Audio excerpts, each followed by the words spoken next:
तो दोस्तों RRB NTPC exam 2025 के 9 जून के ऑल शिफ्ट्स के क्वेश्चंस को मैं लेकर हाजिर हूँ। अगर आपका एग्ज़ाम आने वाले समय में है तो प्लीज़ इस वीडियो को शुरू से लेकर अंत तक देखिए, बहुत ही हेल्पफुल साबित होने वाला है।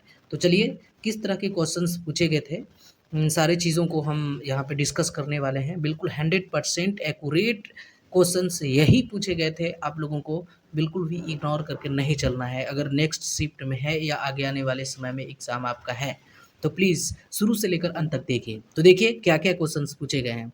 तो क्वेश्चंस मेरे प्यारे साथियों, क्वेश्चंस थे वर्ली पेंटिंग में कलाकार मुख्य रूप से किस पेंट का उपयोग करते हैं? जी हाँ, वर्ली पेंटिंग में मुख्य रूप से कलाकार किस पेंट का उपयोग करते हैं? तो मेरे प्यारे साथियों यहाँ पे चावल के पेस्ट और पानी का उपयोग करते हैं। तो यहाँ से एक क्वेश्चन आया था। एक क्वेश्चन आया था भारत का प्रायद्वीपीय पठार निम्नलिखित में से किस भूभाग का हिस्सा है? तो एक गोंडवाना लैंड का हिस्सा है, इसको ध्यान में रखिएगा। मेरे प्यारे साथियों एक क्वेश्चन आया था भारतीय रिजर्व बैंक के 26वें गवर्नर के रूप में किसे नियुक्त किया गया है? तो संजय मल्होत्रा को नियुक्त किया गया है। ये क्वेश्चन आया था और आने वाले शिफ्ट में भी रिपीट हो सकता है, तो प्लीज़ इसको इग्नोर मत करके चलिएगा।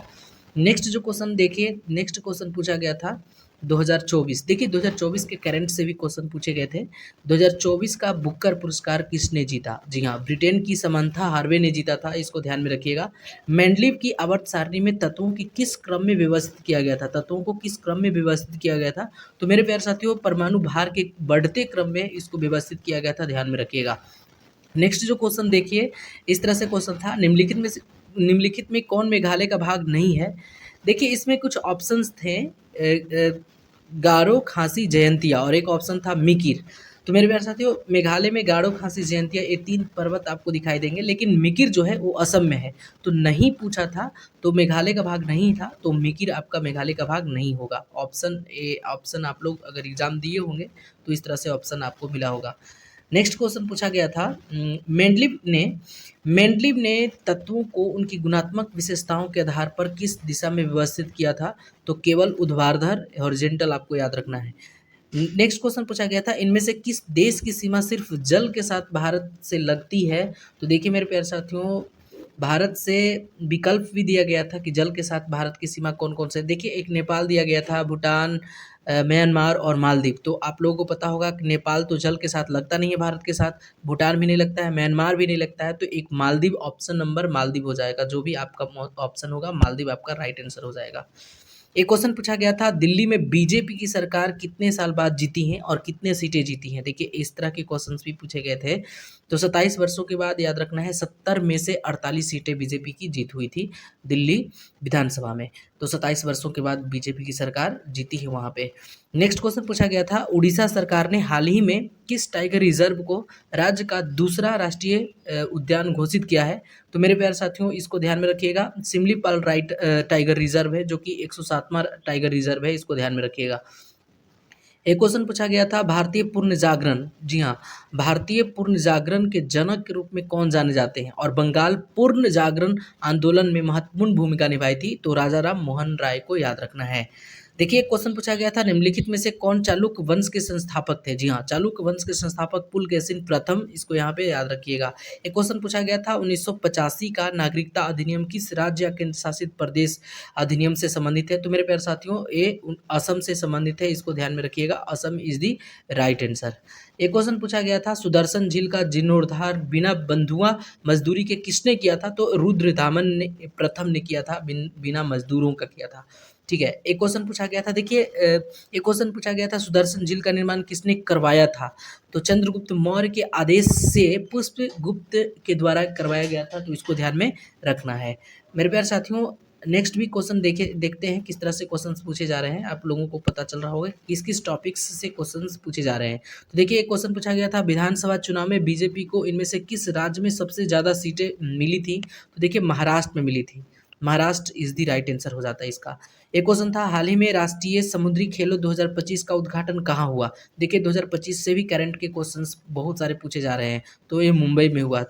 हाल ही में राष्ट्रीय समुद्री खेलों 2025 का उद्घाटन मुंबई में हुआ था। एक क्वेश्चन देखिए नीति आयोग ने अपने एसडीजी मतलब सस्टेनेबल डेवलपमेंट इंडेक्स 2023-24 में निष्पादन श्रेणी में कितने अंक इसको दिया गया है? तो नीति आयोग ने सस्टेनेबल डेवलपमेंट इंडेक्स 2023-24 में निष्पादन श्रेणी को मेरे प्यारे साथियों 50 से 64 अंक मिले हैं। इसको ध्यान रखिएगा 50 से 64 अंक मिले हैं एसटीजी में। तो यहाँ से क्वेश्चन भी पूछे जा रहे हैं। देखिए एक दो क्वेश्चन जो हैं वो बहुत ओल्ड टाइप के क्वेश्चन पूछे जा रहे हैं। तो करंट में देखिए एक क्वेश्चन था, स्वतंत्रता के बाद नियोजन में सबसे ज़्यादा योगदान किसका था? तो देखिए योजना आयोग का था। जी हाँ, योजना आयोग का। एक था घटे हुए रंग, ठीक है, डॉट डॉट में पाए जाते हैं, एपिडर्मिस में पाए जाते हैं। तो इसको ध्यान में रखिएगा। इस टाइप की बायोलॉजी के क्वेश्चंस थे। एक क्वेश्चन पूछा गया था, राष्ट्रीय विकास परिषद की स्थापना कब हुई थी? जी हाँ, राष्ट्रीय विकास परिषद की स्थापना पूछा गया था 6 अगस्त 1952 को हुआ था। इसको ध्यान में रखिएगा। आने वाले नेक्स्ट शिफ्ट में मेरे प्यारे साथियों क्वेश्चन रिपीट हो सकते हैं। आपको मैं 100% तो नहीं कर सकता, लेकिन 80% चांसेस बनते हैं कि कुछ क्वेश्चंस रिपीट कर जाएं। एक क्वेश्चन पूछा गया था, समानांतर सरकार जिसे पत्री सरकार भी कहा जाता है, की स्थापना 1943 में कहाँ हुआ था? महाराष्ट्र के सतारा में हुआ था। ध्यान रखिएगा। एक क्वेश्चन था, हाल ही में इसरो ने किस संस्थान में Shri S Ram Krishna centre of excellence in flood and thermal science research की स्थापना की थी? तो मेरे प्यारे साथियों आईआईटी मद्रास में इसका स्थापना किया गया है। इसको ध्यान में रखिएगा। IIT Madras is the right answer. एक क्वेश्चन पूछा गया था, हाल ही में अविनाश जायसवाल ने विश्व मुक्केबाजी कप 2025 में किस भार वर्ग में रजत पदक जीता है? तो मेरे प्यारे साथियों देखिए लेटेस्ट क्वेश्चन पूछे गए हैं। तो 65 केजी भार वर्ग में जीते हैं अविनाश जायसवाल ने। एक क्वेश्चन है, एमएस एक्सेल में नई फाइल खोलने के लिए सबसे पहले किस टैब पर क्लिक करना होता है? तो फाइल टैब पे क्लिक करने से नई फाइल खुल जाती है एमएस एक्सेल में। तो देखिए कंप्यूटर से भी एक दो क्वेश्चंस पूछे गए हैं। हर शिफ्ट में क्वेश्चन पूछे जा रहे हैं कंप्यूटर से। उसके बाद एक क्वेश्चन पूछा गया था, निम्नलिखित में से कौन सा कार्य मरुस्थलीय करण के लिए जिम्मेदार नहीं है? तो देखिए स्थानीय पेड़ लगाना। अगर स्थानीय पेड़ लगाते हैं तो इसका एक कोई कारण नहीं बनता है कि मरुस्थलीकरण हो रहा है। तो मेरे प्यारे साथियों 9 जून के ऑल शिफ्ट्स के जो एग्ज़ाम में जीके जीएस के क्वेश्चंस पूछे जा रहे थे, उन सारे के सारे क्वेश्चंस को मैंने कवर कराया है और बिल्कुल 100% ऑथेंटिक क्वेश्चंस, यही क्वेश्चंस आपको देखने के लिए मिले थे। तो आज के लिए बस इतना ही। अगर आप चैनल पे नए हैं तो प्लीज़ चैनल को सब्सक्राइब करके बेल आइकन को प्रेस कर दीजिए, ताकि मैं जो भी नई वीडियो को अपलोड करूँ उसका नोटिफिकेशन सबसे पहले आप तक पहुँचे।